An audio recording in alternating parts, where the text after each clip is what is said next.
Well, here we are again with another response to AToyShop. I thought that my previous video would have put the matter to rest. He had his say, I had my say, but he wanted to keep it going. And at 0:41 in his reply video, which was a reply to my video, which was a reply to his video, he said, I'm a little bit sick of the tit for tat.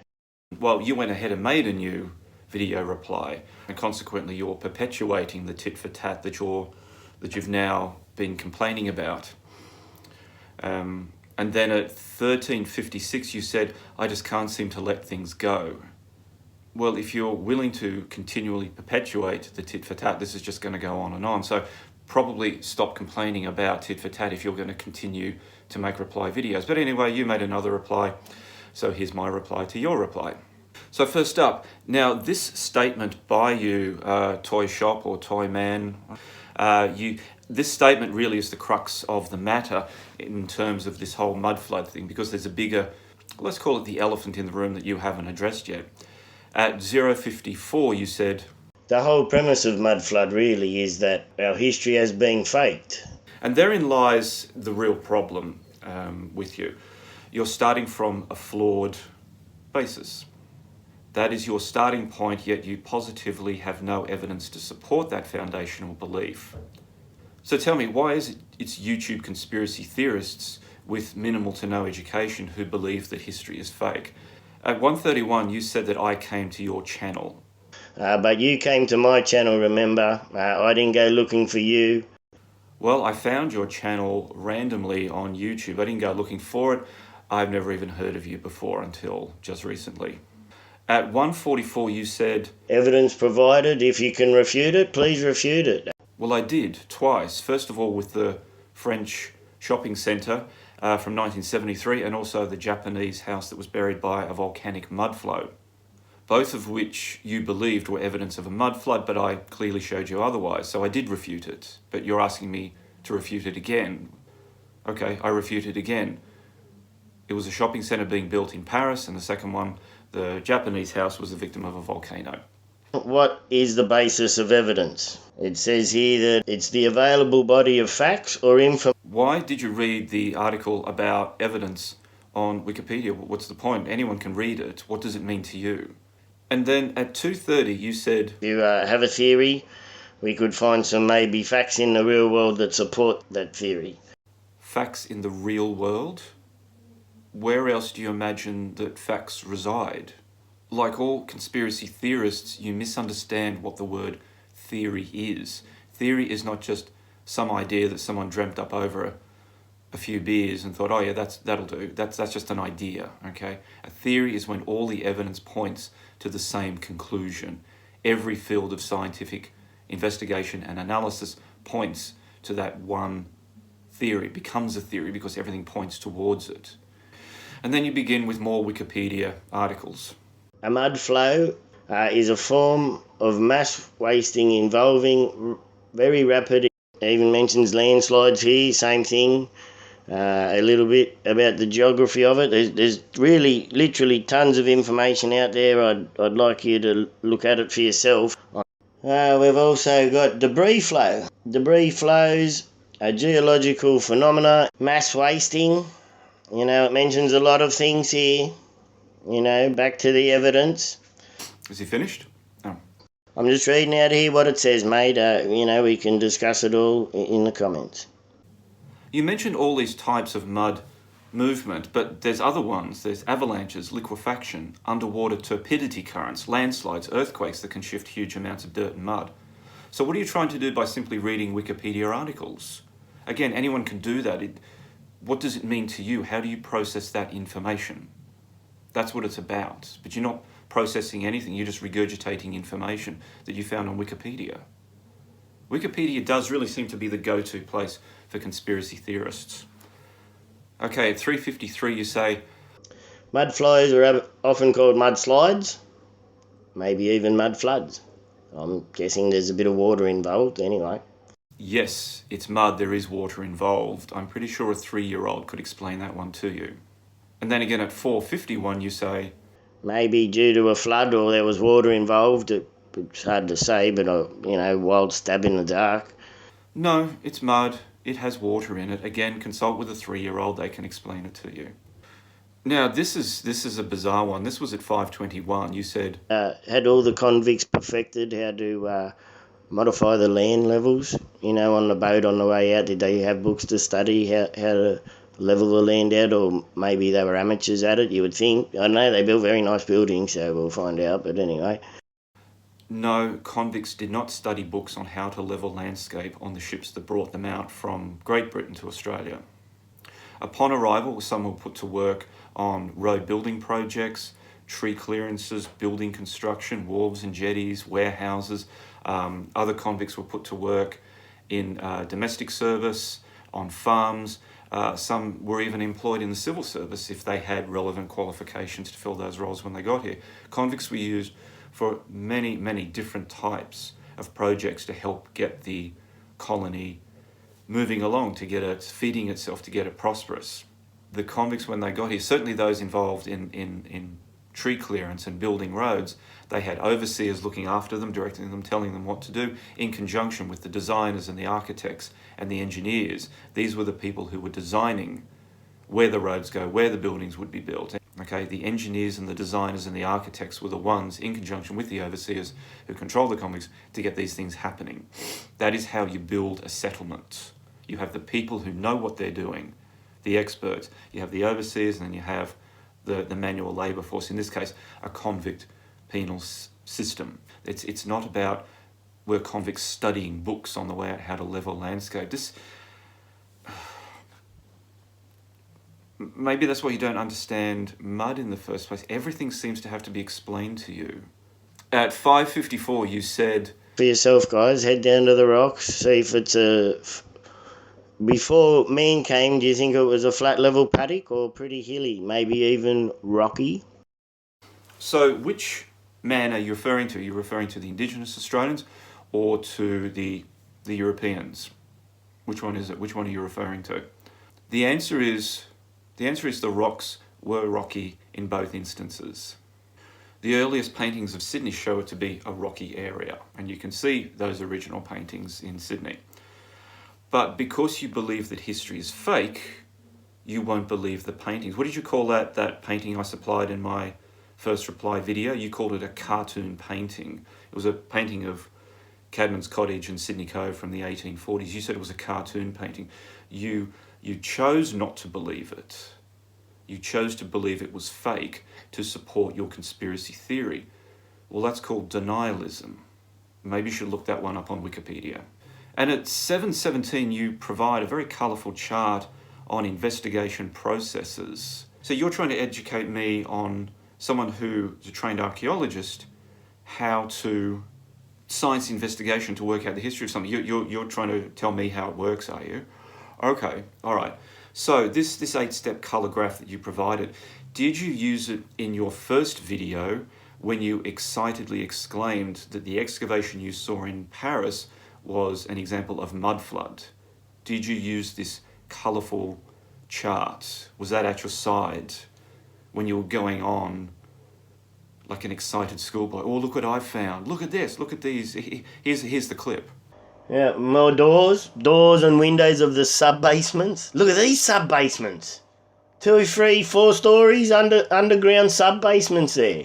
I mean, are you really going to call that a sub-basement, mate? Like that's your best answer? That's your best comeback? It's a sub-basement. All the rage. Very popular. Mate, words defy me, that you can just deny the blatantly obvious like this. All right, did you use that chart when you were exclaiming that these were buried levels under the ground? Obviously you didn't. I showed you that the excavation was for a shopping centre. So where is your research into that excavation in this colourful chart that you've provided? 9:41, you said... So firstly, is it possible? Is it even possible this could happen? No, it's not possible. You haven't proved the mud flood. All you've done is read Wikipedia articles about mud. And at 10:43, you said... that mud floods could happen. I mean, we've got archaeologists telling us all the time they're digging out things out of dirt. Yes, Yes, we admit it. We dig things out of dirt. We dig things out of dirt all the time. You got us. It's true. Yep. Where do you expect us to dig things out of, numbnuts? Of course it's in the dirt. It's archaeology. We dig things out of the dirt, out of the ground. And then 1112, for some bizarre reason, you go to the Australian government website. You said, If we look at the Australian government page, they do admit floods can happen. It can move dirt. Topsoil tells us why they happen. so they admitted it, did they? It's just like at 1507 in your video where you were looking on the US government, some US government website. American government, they also have landslides and debris, so they admit it could happen and may happen, probably even that it has happened in the past. I'm pretty sure you could dig that up. And Toyman, the existence of floods is a perfectly normal event. It's part and parcel of heavy rains, of high tides, of poor land management practices. But you make it sound as if these things have been hidden from the public by centuries by governments and elites and those in control. Floods do happen, okay? This isn't a secret. Governments aren't going like, yes, we admit it, they happen. Do you think you found something? What do you think one day they're going to admit that the rain falls or we get lightning or hurricanes happen? Floods are a natural part of earth mechanics, the natural part of erosion, changes in land use. You haven't discovered anything. I don't know why you bother going to those websites. Tell me, why did you go to these websites? What were you hoping to prove there? And so on to 1155, where you go on about the mountains of Sydney to the west. so if a city like Sydney is in between a hill like the Great Dividing Range and the coast, you could say that yes, there is a chance that a flood has brought in some dirt, topsoil, and washed that right through to the coast where it's meet the ocean. So really, that's your big conclusion, is it? That because there are mountains to the west of Sydney, they are the source of this mud flow that buried Sydney. What was it, the Tartarian Sydney? Or was it British Sydney? Which one are we talking about? So one day the mud decides to just up stakes from the Blue Mountains, flow all the way along the Cumberland Plain and end up in Sydney and bury buildings. And that's it, that's what you think, is it? So if you think that happened, where is all the mud from the Blue Mountains or from Emu Plains all the way east, covering the entire Cumberland Plain all the way to the Sydney CBD and out to Bondi and Manly and all those places out to the Pacific Ocean? Where's all that mud in between? Have you got that?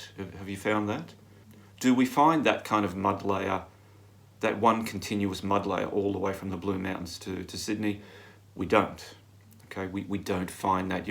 All you did was you went to Google Earth, you saw Sydney there, you saw mountains, you go, oh, that must be where the mud comes from. And 1310, it gets stranger. You said, to find somewhere in Sydney that archaeologists have dug at. And it's in the ground usually. All dig sites I've found have been in the ground so far.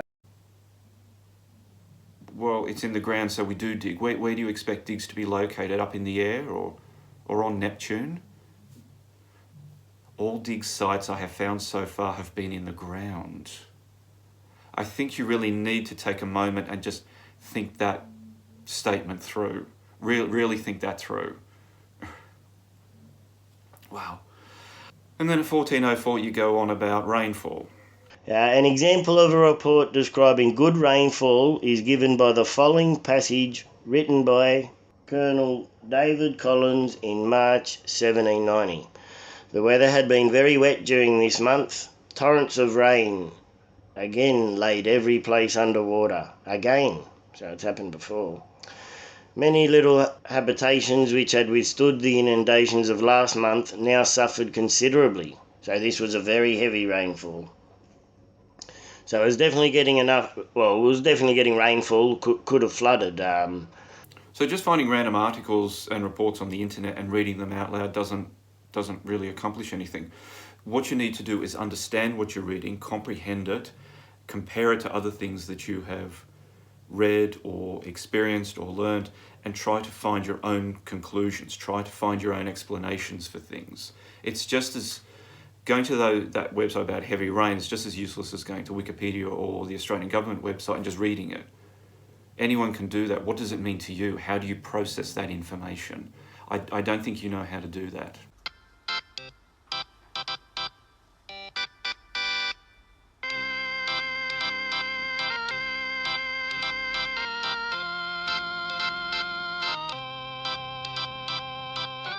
$15.25, you say, My main question is, why do you deny that it could be a mud flood so hard? I mean, you've hunted me down to find it. hunted you down. Okay, like I said before, I found your channel merely by chance via YouTube search algorithms. I had never heard of you before, so put your ego away. But to answer your main question, I deny the mud flood because it is a conspiracy theory with no basis in reality. It's a totally fictitious construct that appeals to those of limited education and who are easily led by ludicrous fantasies. And unfortunately, you do fit into that category. You find things on the internet, you exclaim that they're mud flood, I show you that they aren't. At 1609, you said, You know, a logical, critical thinking person would go, I can see what you're saying, but this is why you're wrong, or whatever it is. and this is exactly where I did show you that the French shopping centre and the Japanese house were not examples of mud flood. Right? I showed it to you. I demonstrated that these are not anything to do with mud flood, also because there's no such thing as mud flood, but I showed you what they really were. So my question to you then is, where was your critical thinking? You simply saw a picture on the internet and made up a story around it because it fitted your conspiracy theorist fantasies. That is not critical thinking. At 6:19, here we go. Like, we're saying that our history is fake, and all you have is that history, that written by man history. We're trying to use images here. That's all we really have of history now. Look, if you believe that, then you are truly delusional. We have journals, paintings, documents including birth, death, and marriage certificates, shipping manifestos, building permits, court documents, newspapers, maps, archaeological remains. But you say that we just have photos, that's the only thing we have from history. With all due respect, what is wrong with you? Really, what is wrong with you? 1650. To me, that's a logical thought process, and we can apply the scientific method to it, and the criminal method if you like to, or justice system method. So are you saying that you've been through the justice system? Are you an ex-con? And remember, don't take this too seriously. Well, I don't take anything you say seriously at all. Okay, there we go. Well, we can agree on that one thing. It's not as important as something like a novelty virus. A novelty virus is actually a novel virus, and the word novel simply means that it's a new virus. That's what it means. I guess you didn't get to that article on Wikipedia. It's not a novelty virus. Wow. Probably going to keep posting on there if that's all right with you, mate. Do I have your permission, or? Actually, no, you don't have my permission. I will need you to check in with me first before you post any more ludicrous mud flood conspiracy theory videos. Look, I can see that you have tried at least a little bit in this video, far more than in your first two, to try and understand geology and natural earth forces. However, and I have to be completely honest and blunt here, I can see that your ability to digest and comprehend information is quite severely limited. You misunderstand simple concepts. You show profound ignorance of even the most basic elements of history and of research and of learning, and instead you adhere to a gibberish conspiracy theory that compels you to make one outlandish statement after another. So unless you can up your game and show us real evidence, not just roam around and take photos of old buildings or find pictures on the internet and make up stories about them, unless you can do better than that, if you've got something genuinely interesting, or an amazing conclusion, or you've literally found something new, let us know about it. But at the moment, you're just doing what countless other mudflooders do. You find things that suit your particular fantasy beliefs and expect us to believe it. And when we don't believe it, you go on with history is fake. And that comes right back to the beginning of what I was talking about here. Your whole foundation is flawed. You're saying that history is fake, therefore you don't have to believe in anything and you can make up your own conspiracy theories about a mud flood. It doesn't work. You can't prove it. And I've shown you that you can't prove it. All right, if you've got another reply video, or reply to a reply to a reply, I'm losing track now. Let's see it. Thanks very much for watching, everyone. Please hit the subscribe button, and I will see you again soon.